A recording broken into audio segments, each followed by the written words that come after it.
ರಾಮನಗರ ಜಿಲ್ಲೆಯ ಹಿಡಿತಕ್ಕೆ ಡಿಕೆ ಶಿವಕುಮಾರ್ ಸಜ್ಜಾಗಿದ್ದಾರೆ. ತವರು ಜಿಲ್ಲೆಯಿಂದ ಎಚ್.ಡಿ. ಕುಮಾರಸ್ವಾಮಿ ಅವರನ್ನು ಹೊರಗಿಡೋದಕ್ಕೆ ಡಿಕೆ ಶಿವಕುಮಾರ್ ಪಣ ತೊಟ್ಟಿದ್ದಾರೆ.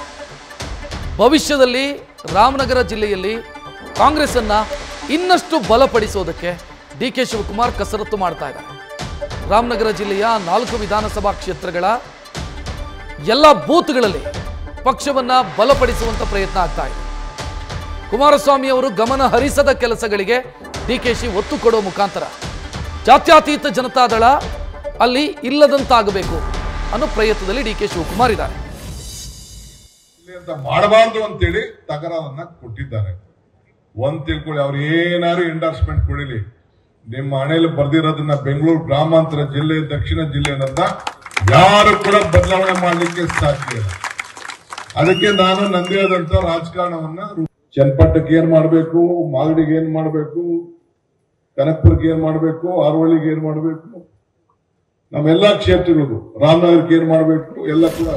ಈ ಬಗ್ಗೆ ಹೆಚ್ಚಿನ ಡೀಟೇಲ್ ನೀಡೋದಕ್ಕೆ ನಮ್ಮ ಪ್ರತಿನಿಧಿ ಶಿವಪ್ರಸಾದ್ ನೇರ ಸಂಪರ್ಕದಲ್ಲಿ. ಶಿವಪ್ರಸಾದ್, ರಾಮನಗರ ಜಿಲ್ಲೆಯ 4ಕ್ಕೆ 4 ಕ್ಷೇತ್ರಗಳು ಕಾಂಗ್ರೆಸ್ನ ಹಿಡಿತದಲ್ಲೇ ಇದೆ. ಮುಂದಕ್ಕೆ ಏನ್ ಪ್ಲಾನ್ ಡಿಕೆ ಶಿವಕುಮಾರ್ ಅವರದು? ರಕ್ಷತ್, ಈಗಾಗಲೇ ರಾಮನಗರ ಜಿಲ್ಲಾ ರಾಜಕಾರಣದಲ್ಲಿ ತಮ್ಮ ಸಂಪೂರ್ಣ ವಶಕ್ಕೆ ತೆಗೆದುಕೊಳ್ಳಕ್ಕೆ ಡಿಕೆ ಶಿವಕುಮಾರ್ ಅವರು ಸಜ್ಜಾಗಿದ್ದಾರೆ. ಪ್ರಮುಖವಾಗಿ ಕುಮಾರಸ್ವಾಮಿ ಅವರು ಸಿಎಂ ಆದಂತಹ ಸಂದರ್ಭದಲ್ಲಿ ಅವರು ಪ್ರತಿನಿಧಿಸಿದಂತ ವಿಧಾನಸಭಾ ಕ್ಷೇತ್ರದ ಅಭಿವೃದ್ಧಿ ವಿಚಾರಗಳ ಇಟ್ಕೊಂಡು ಪದೇ ಪದೇ ಭೇಟಿಯನ್ನ ನೀಡ್ತಾ ಇದ್ದಾರೆ. ಅದರಲ್ಲೂ ಪ್ರಮುಖವಾಗಿ ಕನಕಪುರ ವಿಧಾನಸಭಾ ಕ್ಷೇತ್ರಕ್ಕೆ ಸಂಬಂಧಪಟ್ಟಂತೆ ಮುಂಬರಲಿರುವ ವಿಧಾನಸಭಾ ಚುನಾವಣೆ ಇರಬಹುದು, ಸ್ಥಳೀಯ ಸಂಸ್ಥೆ ಚುನಾವಣೆಗೂ ಯಾವುದೇ ಹಿನ್ನಡೆ ಆಗಬಾರದು ಎಂತಕ್ಕಂಥ ನಿಟ್ಟಿನಲ್ಲಿ ಎಚ್ಚರಿಕೆಯನ್ನ ವಹಿಸಿದ್ದಾರೆ. ಇನ್ನು ಕನಕಪುರದ ಜೊತೆಗೆ ಮಾಗಡಿ ಇರಬಹುದು, ಮಾಗಡಿ ಮತ್ತೆ ಚನ್ನಪಟ್ಟಣ, ರಾಮನಗರ ಈ ಭಾಗಗಳಲ್ಲೂ ಕೂಡ ತಮ್ಮ ಕ್ಷೇತ್ರದ ಶಾಸಕರನ್ನ ಜೊತೆಗೊಂಡಂತೆ ಕಾರ್ಯಕ್ರಮಗಳನ್ನ ಆಯೋಜನೆ ಮಾಡತಕ್ಕಂಥ ವಿಚಾರ, ಜೊತೆಗೆ ಬಡವರಿಗೆ ನಿವೇಶನ ಹಂಚಿಕೆ ಮಾಡತಕ್ಕಂಥ ಭರವಸೆಯನ್ನು ಕೂಡ ನೀಡಿದ್ದಾರೆ. ಇದರ ಜೊತೆಗೆ ಜನಸಂಪರ್ಕ ಕಾರ್ಯಕ್ರಮಗಳನ್ನು ಕೂಡ ಆಯೋಜನೆ ಮಾಡಿ ಖುದ್ದು ಡಿಕೆ ಶಿವಕುಮಾರ್ ಅವರೇ ಭಾಗವಹಿಸ್ತಾ ಇದ್ದಾರೆ. ಆ ಮೂಲಕ ಕುಮಾರಸ್ವಾಮಿಯನ್ನ ಟಾರ್ಗೆಟ್ ಮಾಡೋದು ಒಂದ್ ಕಡೆ ಆದ್ರೆ, ಇನ್ನೊಂದ್ ಕಡೆ ತಮ್ಮ ತವರು ಜಿಲ್ಲೆಯಲ್ಲಿ ಕಾಂಗ್ರೆಸ್ನ ಶಕ್ತಿಯನ್ನ ಇನ್ನಷ್ಟು ಬಲವರ್ಧನೆ ಮಾಡಬೇಕು ಎಂತಕ್ಕಂಥ ಲೆಕ್ಕಾಚಾರದಲ್ಲಿ ಇದ್ದಾರೆ. ಹಾಗಾಗಿ ಸದ್ಯ ಈಗಾಗಲೇ ಕುಮಾರಸ್ವಾಮಿ ಅವರ ವಿರುದ್ಧ ಚನ್ನಪಟ್ಟಣದಲ್ಲಿ ಗೆದ್ದಂತ ವಿಚಾರ ಇರ್ಬೋದು, ಅಲ್ಲಿಯ ಸ್ಥಳೀಯ ನಾಯಕರನ್ನ ಕಾಂಗ್ರೆಸ್ ಪಕ್ಷಕ್ಕೆ ಸೇರ್ಪಡೆ ಮಾಡ್ಕೊಳ್ತಕ್ಕಂಥದ್ದು ಇರ್ಬೋದು, ಈ ಎಲ್ಲವೂ ಕೂಡ ಆಗ್ತಾ ಇರೋದ್ರ ಜೊತೆಗೆ ಯಾವುದೇ ಕಾರಣಕ್ಕೂ ಕೂಡ ತಮ್ಮ ತವರು ಜಿಲ್ಲೆಯಲ್ಲಿ ತಮ್ಮ ಪ್ರಾಬಲ್ಯ ಕುಂದಬಾರದು, ಜೊತೆಗೆ ಜಿಲ್ಲೆಯಿಂದ ಜೆಡಿಎಸ್ ಅನ್ನ ಹೊರಗಿಡೋದ್ರ ಮುಖಾಂತರ ಕುಮಾರಸ್ವಾಮಿ ಅವರಿಗೆ ಟಕ್ಕರನ್ನ ಕೊಡಬೇಕು ಎಂತಕ್ಕಂಥ ಲೆಕ್ಕಾಚಾರದಲ್ಲಿ ಇದ್ದಾರೆ.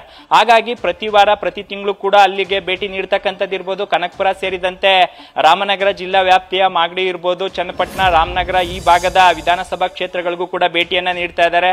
ಶಾಸಕರ ಜೊತೆಗೂಡಿ ಅಲ್ಲಿನ ಸ್ಥಳೀಯ ಸಮಸ್ಯೆಗಳನ್ನ ಪರಿಹಾರ ಮಾಡ್ತಕ್ಕಂಥದ್ದಿರ್ಬೋದು. ಪ್ರಮುಖವಾಗಿ ಈಗಾಗಲೇ ನಿನ್ನೆಯಷ್ಟೇ ಘೋಷಣೆ ಮಾಡಿದ್ದಾರೆ, ಅರ್ಹ ಫಲಾನುಭವಿಗಳಿಗೆ ಬಡವರಿಗೆ ಸರ್ಕಾರದಿಂದ ನಿವೇಶನಗಳನ್ನು ಕೂಡ ವಿತರಣೆ ಮಾಡಬೇಕು ಎಂಬತಕ್ಕಂಥ ಸೂಚನೆಯನ್ನು ಕೂಡ ಕೊಟ್ಟಿದ್ದಾರೆ.